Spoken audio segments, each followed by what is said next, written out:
नमस्कार बच्चों, स्वागत है आप सबों का पाठशाला में। आइए अभी देखते हैं वर्ग दसम के भूगोल विषय के पाठ नंबर 1 संसाधन और विकास।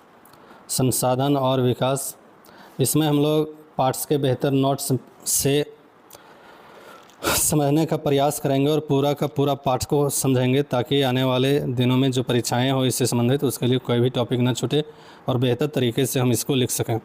क्या क्या देखेंगे, थोड़ा सा एक नज़र उस पर देख लेते हैं। सबसे पहले जानेंगे संसाधन क्या है, उसके बाद जानेंगे संसाधनों का वर्गीकरण, अलग अलग तरीके से जानेंगे उत्पत्ति के आधार पर, समापत्तिया के आधार पर, स्वामित्व के आधार पर और विकास के आधार पर। फिर उसके बाद जानेंगे संसाधनों का विकास, संसाधन नियोजन, भू संसाधन। भू संसाधन में हम लोग आगे जानेंगे भारत में भू संसाधन, भारत में भू उपयोग प्रारूप, भूमि निम्नीकरण और संरक्षण के उपाय, मृदा संसाधन, मृदाओं का वर्गीकरण। मृदाओं का वर्गीकरण में अलग अलग प्रकार की मृदा के बारे में जानेंगे, जलोढ़, काली, लाल पीली, लेटेराइट, मरुस्थलीय मृदा। और उसके बाद वन मृदा भी जानेंगे और फिर मृदा अपरदन और संरक्षण। तो आपके परीक्षा के दृष्टि से हमने सारा टॉपिक को कवर किया हुआ है और बेहतर नोट्स के रूप में कवर किया ताकि आप बेहतर तरीके से आने वाले परीक्षाओं में लिख सकें। तो आइए सबसे पहले हम लोग समझते हैं संसाधन को। तो संसाधन क्या है? हमारे पर्यावरण में उपलब्ध प्रत्येक वस्तु जो हमारी आवश्यकताओं को पूरा करने में उपयोग की जाती है, जिसे हम अपने आवश्यकताओं को पूरा करने में उपयोग करते हैं, ऐसा भी हम कर सकते हैं। और जिसको बनाने के लिए तकनीक उपलब्ध हो, जो आर्थिक रूप से संभव तथा सांस्कृतिक रूप से मान्य हो, उसे हम क्या कहेंगे? संसाधन कहेंगे। उसे क्या कहेंगे? संसाधन कहेंगे। अब हम लोग जानेंगे संसाधनों का वर्गीकरण। तो संसाधनों का वर्गीकरण उत्पत्ति के आधार पर जैव संसाधन, अजैव संसाधन, समापत्तिया के आधार पर नवीकरणीय संसाधन और अनवीकरणीय संसाधन, स्वामित्व के आधार पर व्यक्तिगत संसाधन, सामुदायिक संसाधन और फिर राष्ट्रीय संसाधन, अंतर्राष्ट्रीय संसाधन, विकास के आधार पर संभावित संसाधन, विकसित संसाधन, भंडार और संचित कोष। अगर आपको स्टडी मटेरियल 9वां से 10वां का और भी कुछ चाहिए तो आप पाठशाला, ये जो लिंक दिया है आपके पास, उसमें क्लिक कर सकते हैं। और अगर आपको चाहिए तो आप कमेंट बॉक्स में अपना व्हाट्सएप नंबर भी व्हाट्सएप कर सकते हैं। आइए अब देखते हैं उत्पत्ति के आधार पर संसाधन। तो उत्पत्ति के आधार पर संसाधन दो प्रकार हम बताए थे। पहला है जैव संसाधन, तो जिन संसाधनों की प्राप्ति जीवमंडल से होती है तथा जिसमें जीवन व्याप्त है। दो चीज़, वैसे संसाधन जिनका प्राप्ति जीवमंडल से होती है और जिसमें जीवन होता है, जैव संसाधन कहलाते हैं। जैसे मनुष्य, वनस्पति जात, प्राणी जात, मत्स्य जीवन, पशुधन इत्यादि। जितने भी प्रकार के पेड़ पौधे हैं और जितने भी प्रकार के प्राणी हैं, पशु जो भी हैं, मछली और पशुधन। पशुधन का मतलब पशुओं से जो धन हमको मिलता है, जैसे दूध हो गया, चमड़ा हो गया, ऊन हो गया, ये सब चीज़ भी जैव संसाधन ही है। उसके बाद अजैव संसाधन। अजैव संसाधन हम कहेंगे जो निर्जीव वस्तुओं से बने सारे संसाधन अजैव संसाधन कहलाते हैं, जैसे चट्टान हो गया और धातु हो गई। उसके बाद बहुत ही इम्पोर्टेंट टॉपिक है समापत्तिया के आधार पर। समापत्तिया के आधार पर दो संसाधन, नवीकरणीय संसाधन और अनवीकरणीय संसाधन। हम अभी दोनों में अंतर नहीं कर रहे हैं। जब हम इनका क्वेश्चन आंसर देखेंगे उस समय नवीकरणीय संसाधन और अनवीकरणीय संसाधन में अंतर को जानेंगे। अभी हम पाठ के नोट्स को देख रहे हैं, इसलिए हम बस दोनों की परिभाषा और कुछ उदाहरण देख रहे हैं। तो यहाँ पर नवीकरणीय संसाधन में होते हैं वे संसाधन जिन्हें भौतिक, रासायनिक या यांत्रिक प्रक्रियाओं द्वारा नवीकृत या पुनः उत्पन्न किया जा सकता है, नवीकरणीय संसाधन कहलाते हैं। जैसे सौर, पवन ऊर्जा, जल, वन्य जीव या वन। या नवीकरणीय संसाधन तो वे संसाधन जो एक बार प्रयोग करने के बाद ख़त्म हो जाते हैं, तो इन संसाधनों को बनने में लाखों वर्ष लग जाते हैं, उससे हम लोग यह नवीकरणीय संसाधन कहते हैं, जैसे तेल, कोयला। उसके बाद हम लोग जानेंगे स्वामित्व के आधार पर। स्वामित्व के आधार पर सबसे पहला जो है वो है व्यक्तिगत संसाधन। व्यक्तिगत संसाधन जिन संसाधनों का स्वामित्व निजी व्यक्तियों के हाथों में होता है, जैसे भूखंड, घर या इन जायदाद, इन सब के मालिक निजी व्यक्ति होते हैं, इसलिए उसको हम लोग व्यक्तिगत संसाधन कहेंगे। दूसरा इसी में हम लोग जानेंगे सामुदायिक स्वामित्व वाले संसाधन। तो जिन संसाधनों का स्वामित्व समुदाय के सभी सदस्य होते हैं तो वे सामुदायिक संसाधन होंगे। जैसे में हम कह सकते हैं सार्वजनिक पार्क, पिकनिक स्थल, खेल का मैदान, ये सब चीज़ सामुदायिक संसाधन है। अब हम लोग जानेंगे राष्ट्रीय संसाधन। राष्ट्रीय संसाधन तो देश में पाए जाने वाले सारे संसाधन राष्ट्रीय संसाधन कहलाते हैं।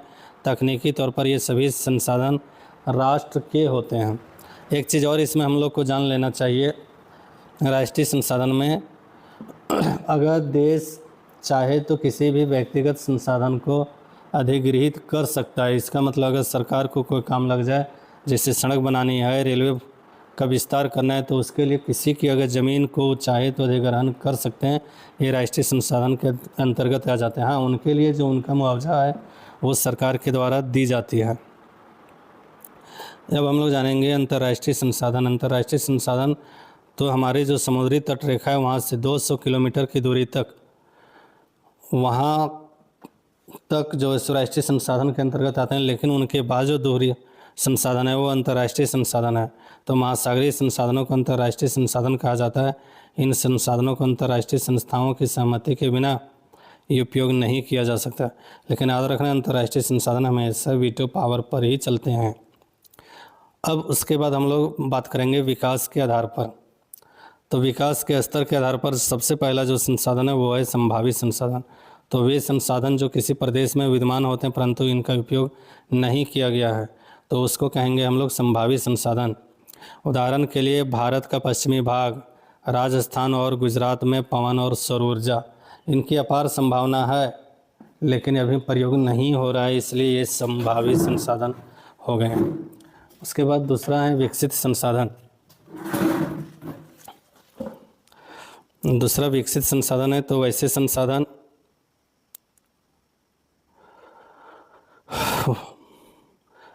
संसाधन जिनका सर्वेक्षण किया जा चुका है और जिनके उपयोग की गुणवत्ता और मात्रा निर्धारित की जा चुकी है, विकसित संसाधन कहलाते हैं। मतलब सीधा हम लोग अभी जिसका प्रयोग कर रहे हैं, जैसे कोयला, पेट्रोलियम, डीजल, पेट्रोलियम से डीजल बनते हैं, सोना, चांदी, अवरक, ये सब विकसित संसाधन है। उसके बाद हम लोग जानेंगे भंडार।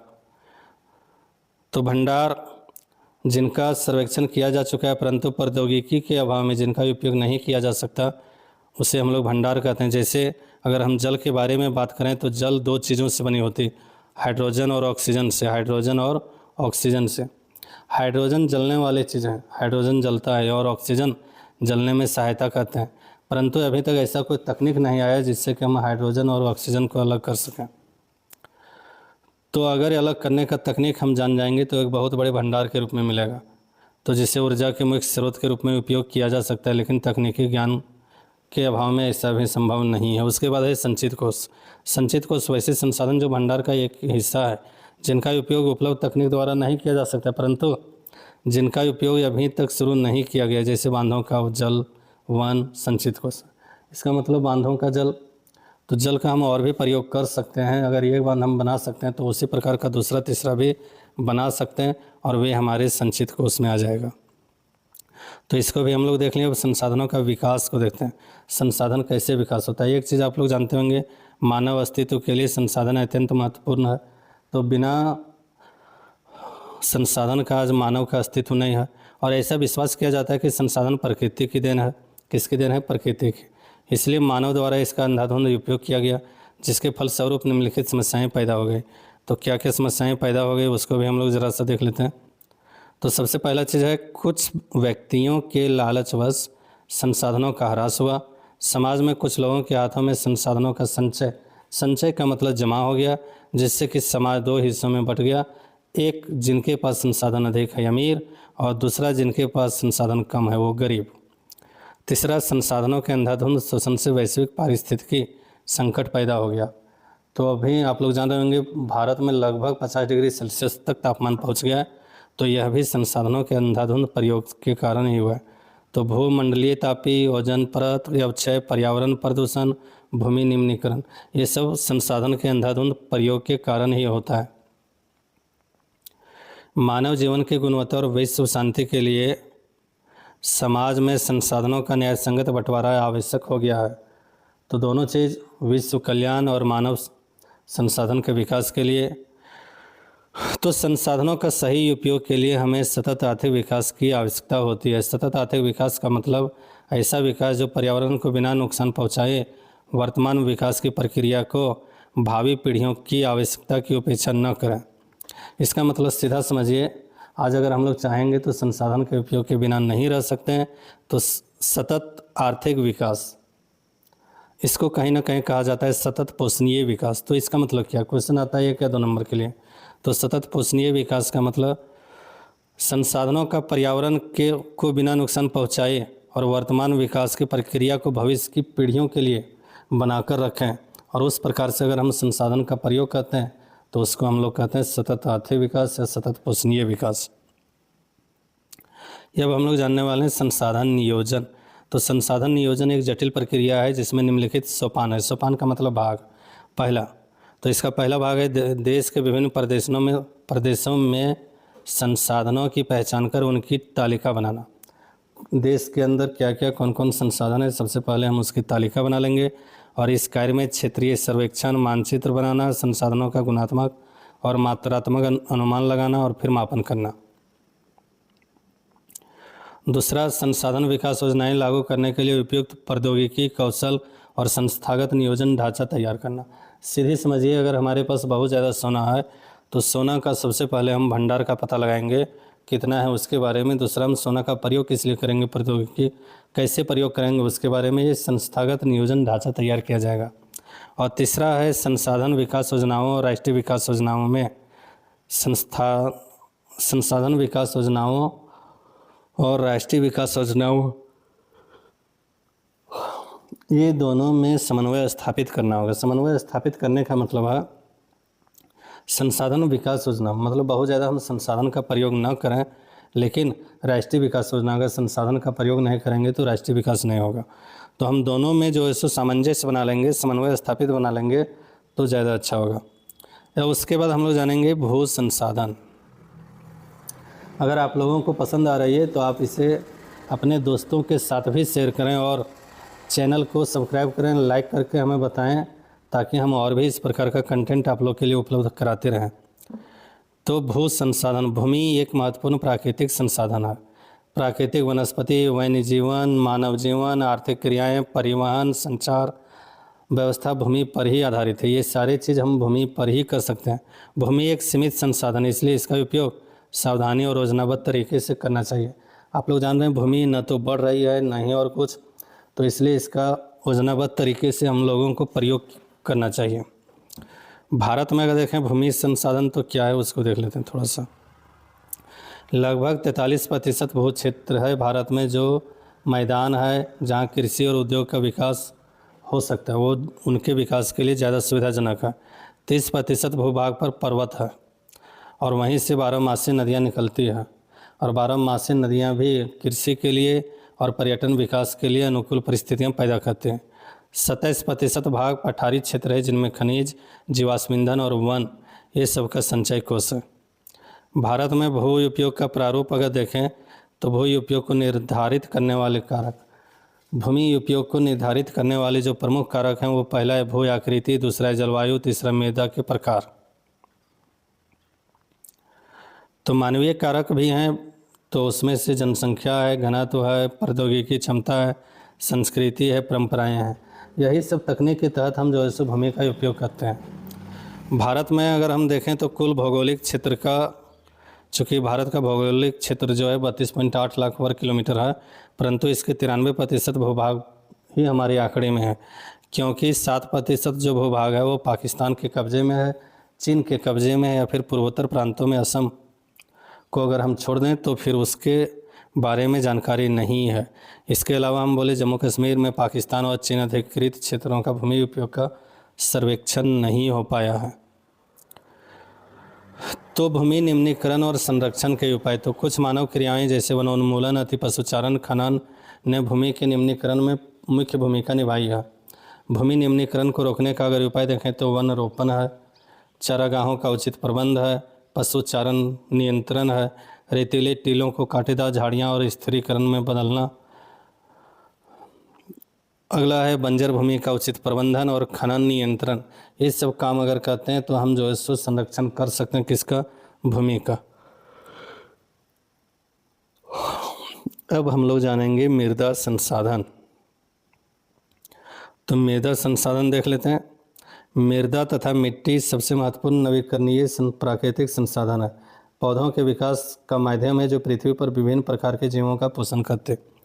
और मृदा अगर देखें तो पौधे के विकास के लिए एकदम ज़रूरी चीज़ है, और पौधे इसके विकास से ही पृथ्वी पर विभिन्न प्रकार के जीवों का पोषण संभव हो पाता है। मृदा का वर्गीकरण अगर करें तो मृदा बनने की प्रक्रिया को निर्धारित करने वाले तत्व, सबसे पहला चीज़ वर्गीकरण किस आधार पर करेंगे तो सबसे पहला चीज़ है मृदा बनने की प्रक्रिया को निर्धारण करने वाले तत्व, उनके रंग, गहराई, गठन, आयु व रासायनिक और भौतिक गुणों के आधार पर भारत की मृदाओं को निम्नलिखित प्रकार में बांटा गया है। तो सबसे पहले है उसमें जलोढ़ मृदा। तो जलोढ़ मृदा, संपूर्ण उत्तरी भारत जलोढ़ मृदा से बना हुआ है। तो पूरा का पूरा जो उत्तर भारत है किससे बना हुआ है? जलोढ़ मृदा से। अगर देखें पूर्वी तटीय मैदान विशेषकर महानदी गोदावरी, कृष्णा, कावेरी, इन नदियों का जो डेल्टा है वह भी जलोढ़ मृदा से बना हुआ है। जलोढ़ मृदा का जो सबसे बढ़िया गुण है वो ये अधिक उपजाऊ होने के कारण जलोढ़ मृदा वाले क्षेत्रों में गहन कृषि की जाती है, जिससे यहाँ का जनसंख्या घनत्व भी अधिक होता है। जलोढ़ मृदा में कृषि बहुत ज़्यादा। जलोढ़ मृदाएँ पोटास, फास्फोरस और चूना युक्त होती है। तो जलोढ़ मृदा में क्या क्या पाया जाता है? पोटास, फास्फोरस और चूना, जो इसे गन्ने, चावल, गेहूं और इन प्रकार के फसलों, दलहन वाली फसल कह सकते हैं, उनके लिए उपयोगी बनाते हैं। जलोढ़ मृदा को अगर देखें तो दो प्रकार के होते हैं आयु के आधार पर। पहला है पुराना जलोढ़, जिसे बांगर भी कहते हैं। तो इस प्रकार की मृदा में कंकड़ ग्रंथियाँ जो होता है, कंकड़ कह सकते हैं, उनकी मात्रा अधिक होती है।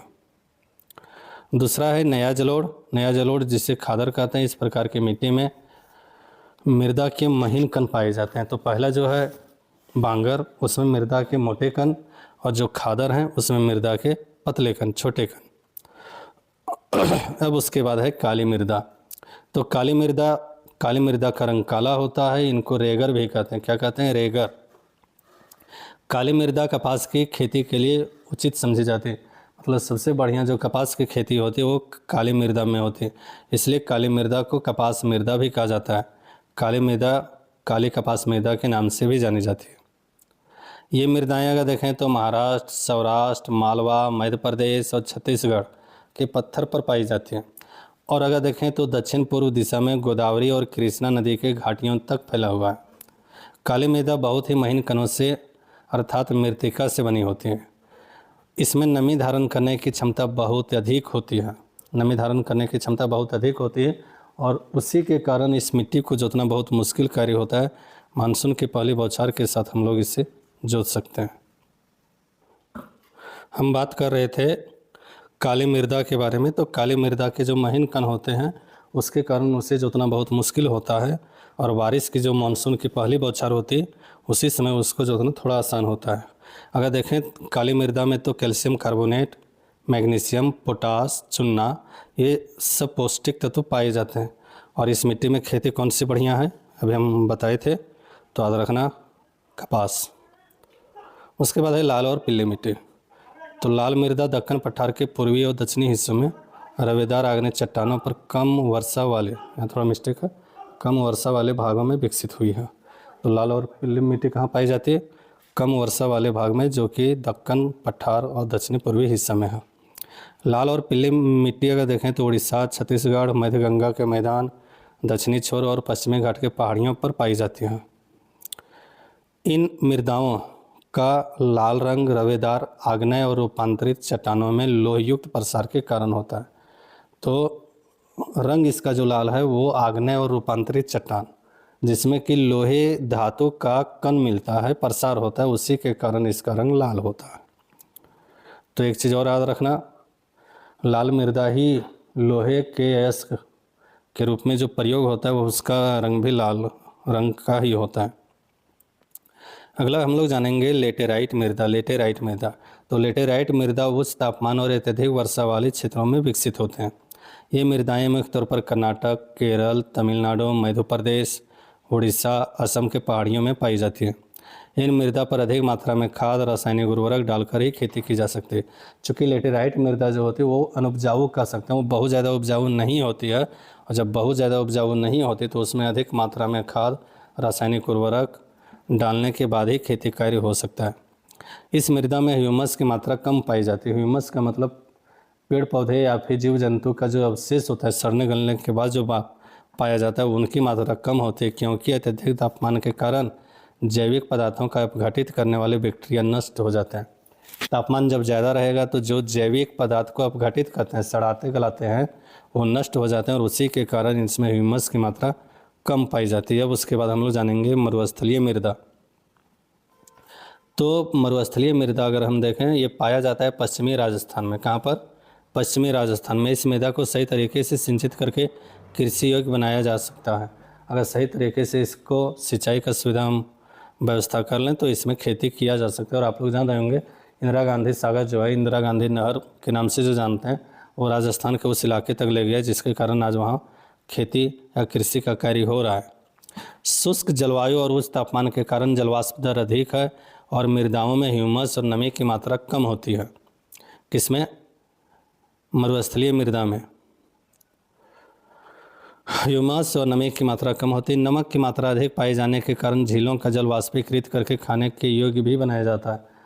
आप लोग जान रहे होंगे इसी प्रकार सांभा जिला है जहाँ पर उसका पानी का प्रयोग करके लोग नमक बनाते हैं। उसके बाद है वन मृदा। उसके बाद क्या है? वन मृदा।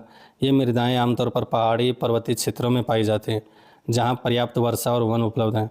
तो वन मृदा कहाँ पाए जाएंगे? पहाड़ी और पर्वतीय क्षेत्र में, जहाँ पर पर्याप्त वर्षा वन भी होगा। इन मृदाओं के गठन में प्राकृतिक पर्यावरण के अनुसार बदलाव आता है, मतलब पर्यावरण के अनुसार इसमें बदलाव आते रहेगा। नदी घाटी में ये मृदाएं दोमट और सिल्टदार होते हैं। नदी घाटी मतलब नदी के जस्ट किनारे वाले भाग में दोमट और सिल्टदार होंगे, परंतु ऊपरी ढालों पर इसका गठन मोटे कणों से होता है और जैसे जैसे हम ऊपर जाएंगे तो उनका जो कण होगा वो मोटा हो जाएगा। नदी घाटियों के निचले क्षेत्रों में विशेषकर नदी सोपानों और जलोढ़ पंखों में ये मृदाएं उपजाऊ होती हैं। अगर देखें पर्वतीय मृदा तो नदी सोपानों और फिर जलोढ़ पंखों में ये उपजाऊ होते हैं। अब उसके बाद हम लोग जानेंगे मृदा अपर्दन और संरक्षण। तो मृदा अपर्दन प्राकृतिक कारक जैसे पवन, हिमनदी और जल मृदा अपर्दन के प्राकृतिक तत्व। मृदा अपर्दन का मतलब होता है मिट्टी का कटाव, मिट्टी का कटकर जाना। तो मिट्टी के कटकर जाने का प्रमुख जो कारक है वो है पवन, हिमनदी और जल मृदा अपर्दन के प्रमुख कारण है। मानव कारक भी हैं जिसमें वनोन्मूलन। वनोन्मूलन का मतलब जंगल की कटाई, बहुत अधिक पशुओं को चराने से अति पशुचारण, निर्माण कार्य और खनन। खनन का मतलब जहाँ पर खनिज ये सब निकाले जाते हैं तो वहाँ से आतो मिट्टी को बर्बाद कर दिया जाता है, दूसरी जगह ले जाया जाता है। फिर जहाँ पर भी उस मिट्टी या फिर खनन वाले अपशिष्ट पदार्थों को रखते हैं वहाँ भी मृदा अपर्दन होते हैं। अगर हम इसका उपाय देखें तो सबसे पहले सोपान तथा सीढ़ीदार कृषि। तो सीढ़ीदार कृषि कर सकते हैं, पट्टी कृषि कर सकते हैं, पेड़ों को कतार में लगाकर रक्षक मेखला बना सकते हैं। और इसी के साथ आज का ये आपका संसाधन और विकास पूरा होता है। उम्मीद है आप सबों को पसंद आएगी।